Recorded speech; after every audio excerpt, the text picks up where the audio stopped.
Walking around Merrimack, you get a sense of community, a sense of small-town America. The Soldiers and Sailors Memorial stands guard outside of the First Church of Merrimack, watching over the town. Hints of old New England are scattered along Babusick Lake Road. Just under 30,000 people call Merrimack home. Alexi Brayman is one of them. Nestled inside the Meadowwoods neighborhood is the house Brayman shares with his family. From the outside, it looks like the other 70 or so homes within the development. But it's what allegedly happened behind closed doors that had federal agents knocking and everyone talking. I was shocked. I was a little bit shocked, yeah. In December, Brayman was taken into custody, accused of aiding Russia's war efforts. His arrest put Merrimack in the national spotlight. The latest now in a suburban spy ring. 7 people have been charged. It was here in this discreet residential neighborhood that federal authorities say a man was aiding Russia.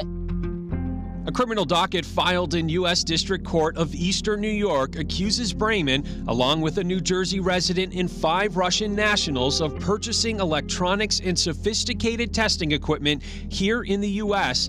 and sneaking them to Russia.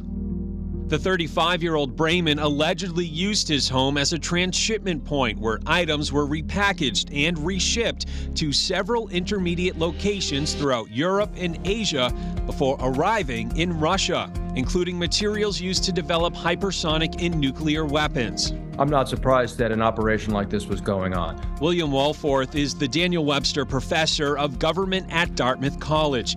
He has an extensive background in Russian foreign policy and international relations. Russia is doing absolutely everything in its power to subvert the sanctions that the United States has imposed upon it to try to hinder its war machine. And we know it's got networks all around the world. Walforth says Merrimack is proof those networks run deep.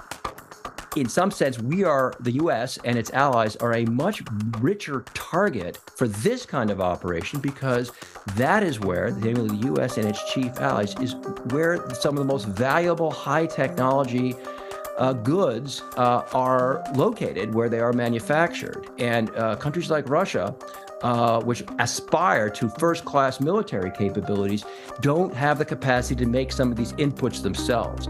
And the big question many who live here are asking is how? How does someone living in a small town get involved in an international smuggling ring like the one that prosecutors allege ran through Merrimack?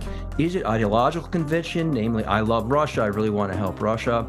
Is it financial incentives? It's basically, this is a way of earning a ton of dough. Is it both? Is it mixed? Does it start as one and end as the other motivation? We don't know in this case. Brayman was scheduled to be formally arraigned in New York tomorrow on charges of conspiracy, bank and wire fraud, money laundering, and smuggling. But recent documents obtained by News 9 Investigates shows that arraignment has been postponed until April.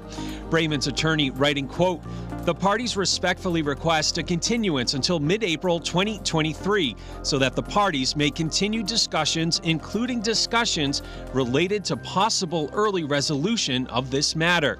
A judge also ordered that Brayman could be released from electronic monitoring, citing medical reasons. However, those reasons were sealed by the court. There's no answer at Brayman's home when News 9 stopped by.